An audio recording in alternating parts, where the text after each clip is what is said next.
안녕하세요. 황금빛 동행입니다. 오늘은 우리가 살아가며 누구나 한 번쯤 느끼는 서운함이라는 감정에 대해 이야기해 보려고 해요. 분명 마음이 서운한데 어떻게 말해야 할지 몰라 속으로만 끙끙 앓아본 적 있으시죠? 아니면 서운함을 표현했다가 오히려 상황이 더 어색해진 경험은요? 서운함은 누구에게나 찾아오는 자연스러운 감정이지만 이 감정을 어떻게 다루느냐에 따라 관계가 더 깊어질 수도 멀어질 수도 있답니다. 오늘은 서운한 순간을 지혜롭게 풀어내고 상대가 진심으로 자신의 행동을 돌아보게 하는 방법을 3가지 사례를 통해 나누어 볼게요. 자, 그럼 시작해 볼까요? 먼저, 감정을 바로 터뜨리지 말고 한 박자 쉬는 여유를 가져보세요. 주말 저녁 경아 씨는 아이와 함께 저녁을 준비하느라 분주했어요. 그때 카톡 알림이 울렸죠. 동네 엄마 모임에서 친한 엄마가 보낸 사진 한 장이었는데 사진 속엔 3명의 엄마가 웃으며 모여있는 모습이 담겨 있었어요. 순간 경아 씨 마음이 복잡해졌죠. 다들 만났는데 나한테는 왜 연락이 없었지? 나만 빼놓은 걸까? 내가 뭘 잘못했나? 서운함이 스멀스멀 올라오며 온갖 생각이 머릿속을 맴돌았답니다. 예전 같았으면 바로 왜 나만 빼놓았어? 라고 물었을지도 몰라요. 하지만 경아 씨는 잠시 멈췄어요. 깊게 숨을 들이쉬고 차분히 생각을 정리한 뒤 이렇게 메시지를 보냈죠. 어머, 다들 모이셨네요. 사진 보니까 너무 즐거워 보여요. 다음엔 저도 불러주세요. 같이 웃고 싶어요. 잠시 뒤 답장이 왔어요. 아, 경아 씨. 미안해요. 급하게 약속 잡아서 연락 못 드렸어요. 다음엔 꼭 같이 만나요. 다른 엄마도 덧붙였죠. 맞아요. 경아 씨랑 우리 아이들 얘기 더 나누고 싶어요. 경아 씨는 미소를 지었어요. 감정적으로 반응하지 않고 부드럽게 요청하니 상대도 미안함을 표현하며 관계가 어색해지지 않았답니다. 이렇게 한 박자 쉬고 부드럽게 말하는 건 상대방의 방어적인 태도를 낮추고 대화를 열어주는 열쇠예요. 서운함을 바로 터뜨리면 왜 저렇게 예민해? 라는 반응이 나올 수 있지만 차분히 내 마음을 전하면 상대도 내 진심을 이해하게 되죠. 이제 2번째로 상대방의 의도를 함부로 추측하지 않는 태도에 대해 이야기해 볼게요. 서운함이 생기면 우리는 본능적으로 상대의 의도를 상상하곤 해요. 나를 일부러 뺐나? 내가 뭘 잘못했나? 하지만 대부분의 경우 상대는 단순히 상황이 그랬을 뿐 나를 배제하려는 의도가 없었을 가능성이 커요. 경아 씨도 사진을 보고 순간 나만 빼놓은 걸까? 라고 생각했지만 바로 왜 나를 빼놨어? 라고 묻지 않았어요. 대신 부드럽게 다음엔 저도 불러주세요 라고 말하며 대화를 이어갔죠. 그러자 엄마들이 급하게 약속을 잡아서 연락 못 드렸다며 진심으로 미안해했어요. 만약 경아 씨가 상대의 의도를 단정지었다면 오해가 커졌을 거예요. 상대방의 진심을 확인하기 전까지 결론을 내리지 않는 여유. 그게 관계를 지키는 첫걸음이에요. 상대의 의도를 추측하며 혼자 상처받기보다 차분히 상황을 물어보면 오해가 풀리고 마음이 더 가까워질 거예요. 서운함을 부드럽지만 분명하게 표현하는 법을 알아볼게요. 서운함을 속으로만 묻어둔다고 해결되는 건 아니에요. 오히려 쌓인 감정은 관계를 멀어지게 할 수 있죠. 중요한 건 내 마음을 부담 주지 않으면서도 명확히 전하는 거예요. 경아 씨의 메시지, 다음엔 저도 불러주세요를 떠올려 보세요. 이 한마디는 서운했음을 은연중에 전하면서도 상대에게 부담을 주지 않았어요. 상대방은 다음엔 꼭 챙겨야겠네라는 생각을 하게 되죠. 율곡 이 선생님께서 말씀하셨죠. 화를 참으면 근심이 사라진다. 서운한 순간에도 감정적으로 반응하지 않고 차분히 대처하면 관계가 더 단단해질 수 있어요. 즉각적인 감정 표현 대신 상대의 진심을 여유롭게 확인하며 부드럽게 내 마음을 전해보세요. 이제 다른 사례를 통해 부탁의 힘을 알아볼게요. 토요일 아침 경아 씨는 주말 대청소를 하느라 땀을 뻘뻘 흘리고 있었어요. 청소기를 돌리고 창문을 닫고 쌓인 빨래까지 처리하느라 정신없었죠. 그런데 거실 소파에 누워 TV만 보는 남편을 보니 서운함이 치밀어 올랐어요. 내가 이렇게 힘들게 집안일 하는데 도와줄 생각도 안 하나? 예전 같았으면 왜 나만 해야 해? 라고 터뜨렸을지도 몰라요. 하지만 경아 씨는 다르게 접근했어요. 청소기를 멈추고 남편 옆에 앉아서 차분히 말을 꺼냈죠. 여보, 잠깐 얘기할 수 있을까? 당신도 일주일 동안 힘들었을 거야. 나도 요즘 좀 지쳐서 주말엔 쉬고 싶어. 근데 집안일을 나 혼자 하다 보니 체력이 부족하더라. 당신이 설거지나 빨래 좀 도와주면 우리 둘 다 여유가 생길 것 같아. 남편은 멋쩍은 표정으로 대답했어요. 내가 무심했네. 미안. 뭘 도와줄까? 경아 씨는 웃으며 말했죠. 설거지랑 빨래 맡아주면 정말 큰 도움이 될 거야. 그러면 나도 빨리 끝내고 당신이랑 TV 볼 시간이 생길 거야. 그날 이후 남편은 집안일을 더 적극적으로 도왔어요. 비난 대신 부탁을 선택한 경아 씨의 한마디가 남편의 태도를 바꾼 거예요.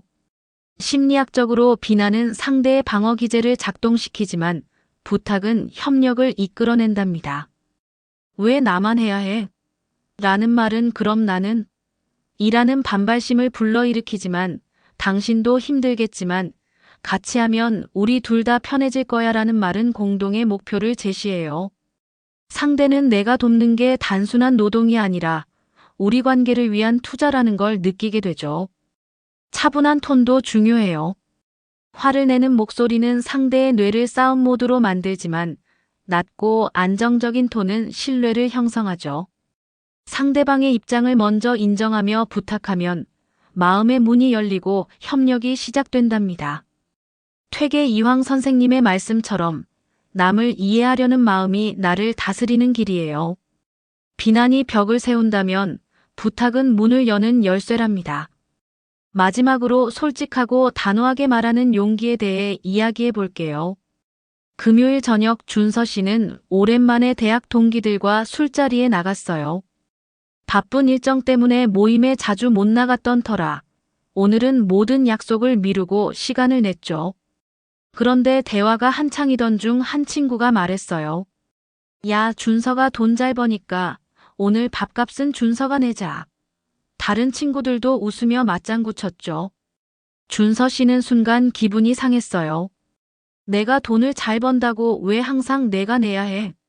평소라면 웃으며 넘겼겠지만 오늘은 그 말이 불편하게 들렸어요.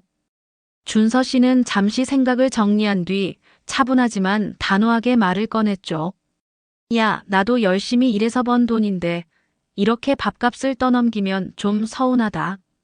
친구 사이에 돈 얘기를 이렇게 당연히 꺼내는 건 좀 아니지 않나. 술자리가 잠시 조용해졌어요. 다들 준서 씨의 진지한 톤에 당황했지만 그는 말을 이어갔죠. 물론 내가 기분 좋을 땐 얼마든지 낼 수 있어. 근데 이렇게 당연하게 말하면 기분이 좋지 않다. 친구끼리 서로 배려해야 하지 않나? 그제야 한 친구가 사과했어요. 아, 미안. 농담으로 한 건데 내가 그렇게 느낄 줄 몰랐어. 다른 친구들도 고개를 끄덕이며 다음부턴 조심하겠다고 했죠. 준서 씨는 웃으며 말했어요. 고마워. 이런 얘기 꺼내는 게 쉽진 않았는데 말하길 잘한 것 같아. 우리 공평하게 내자. 그게 더 편하지. 그날 이후 친구들은 준서 씨를 더 배려하게 되었어요. 서운함을 솔직히 말하는 건 쉬운 일이 아니에요. 하지만 감정을 쌓아두면 관계가 멀어질 뿐이죠. 중요한 건 감정만 전달하는 게 아니라 어떤 행동이 왜 서운했는지 구체적으로 설명하는 거예요. 준서 씨처럼 이건 좀 아니지 않나, 친구끼리 배려가 필요하지 않나라고 말하면 상대는 자신의 행동을 돌아보게 되죠. 당당하면서도 상대를 존중하는 태도가 핵심이에요. 율곡 이희 선생님의 말씀처럼 친구란 서로 바른 마음과 태도로 대해야 오래 지속돼요. 가까운 사이일수록 배려가 부족할 때 서운함이 생기지만 그걸 지혜롭게 풀어내면 관계는 더 단단해진답니다. 이제 부모와 자녀 관계로 넘어가 볼게요. 경아 씨는 며칠 전부터 마음이 싱숭생숭했어요. 평소 하루 한 번은 안부 전화를 하던 딸이 이번 주는 문자 답장도 없었거든요. 내가 뭘 잘못했나? 너무 바쁜 건가? 온갖 생각이 머릿속을 맴돌았죠. 바로 전화해서 왜 연락 안 해?